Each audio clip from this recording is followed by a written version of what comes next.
रहस्यमय घर। एक बड़े शहर में गुड्डू और बबलू दोनों भाई एक साथ रहते थे। दोनों भाइयों ने कॉलेज भी पूरा कर लिया। उनके परिवार में अब कोई नहीं था। वो अपने चाचा के यहाँ रहते थे। गुड्डू, अब हमारा कॉलेज भी पूरा हो गया। मुझे लगता है भाई कि अब हमें कोई बिजनेस कर लेना चाहिए। बबलू, हमें उसके लिए बहुत पैसे चाहिए होंगे जो हमारे पास नहीं है। गुड्डू, हम चाचा से पैसे ले लेते हैं। बबलू, उन्होंने हमें पढ़ाया लिखा है, हम उनसे पैसे कैसे ले सकते हैं? अब हमें कमाकर उन्हें देना चाहिए, क्योंकि चाचा ने ही माँ बाप के जाने के बाद हमें पाला है। गुड्डू भाई, मुझे लगता है कि हमें अपनी पुश्तैनी हवेली बेच देनी चाहिए और फिर उसके बाद हम अपना और चाचा दोनों का जीवन बदल सकते हैं। बबलू, हाँ, बात तो ठीक है। फिर कल सुबह अपने गांव राघवपुर के लिए निकलते हैं। वैसे भी वो हवेली खंडहर है, उसे रखने का कोई फायदा नहीं है। बबलू और गुड्डू सुबह की योजना बनाकर सो गए। अगली सुबह दोनों भाई उठकर राघवपुर के लिए बस में बैठकर निकल गए और कुछ घंटों बाद अपने गांव पहुंच गए।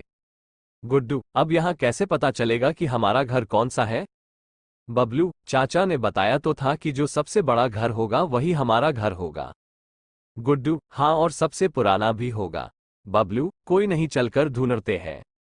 दोनों भाई अपनी पुश्तैनी हवेली ढूंढ रहे थे कि तभी उन्हें एक आदमी राजू मिला। बबलू, अरे भाई, ये राघवपुर गांव ही है ना? राजू, नहीं, ये जनकपुर है। बबलू, लेकिन बस वाले ने तो यही उतारा था। राजू, जब बस वाले ने यही उतारा था तो यही होगा। बबलू, अजीब पागल है, जो पूछ रहा हूं उसका सीधा सीधा उत्तर नहीं दे रहा है। राजू, तुझे मैं पागल लगता हूं क्या बे? बबलू, ठीक है भैया, हमारी गलती है। अब हमें ये बता दीजिए कि यहाँ सबसे पुरानी हवेली के लिए रास्ता कहाँ से जाता है? राजू, मेरी उम्र बहुत ज्यादा हो गई है लेकिन मैंने कभी इस रास्ते को कहीं भी जाते हुए नहीं देखा है, शायद जाना तुमको ही पड़ेगा। बबलू, ठीक है भाई, तुम हमें माफ कर दो, हम खुद चले जाएंगे, ठीक है? राजू, मेरी मर्जी, मैं तुम्हें माफ करूं या नहीं? बबलू, अजीब आदमी है यार। गुड्डू, चलो भाई चलते हैं, इसके सच में ही स्क्रू ढीले हैं। राजू अकेले ही खड़े होकर हंसने लगा। गुड्डू और बबलू दोनों पुरानी पुश्तैनी हवेली को ढूंढने के लिए आगे बढ़ गए। दोनों राघवपुर की गलियों में इधर से उधर देख रहे थे, तभी उन्हें एक बड़ी सी हवेली दिखाई दी जो अब खंडहर बनने लगी थी। गुड्डू, ये हमारी हवेली जिसको हम ढूंढते ढूंढते पागल हो गए थे। बबलू, हाँ, चलो अब इसके अंदर चलते हैं और इसको 1-2 दिन में ही बेच देंगे। गुड्डू, हाँ, हमें इसे जल्द से जल्द बेचना होगा। दोनों भाई अंदर गए, तभी अंदर से एक बूढ़ा व्यक्ति भीखू निकल कर आया। भीखू, कौन है? इस खंडहर में आज कौन आया है? बबलू, काका, आप कौन हैं? हम इस घर के मालिक हैं, लेकिन आप कौन हैं? भीखू, इस घर के मकान मालिक।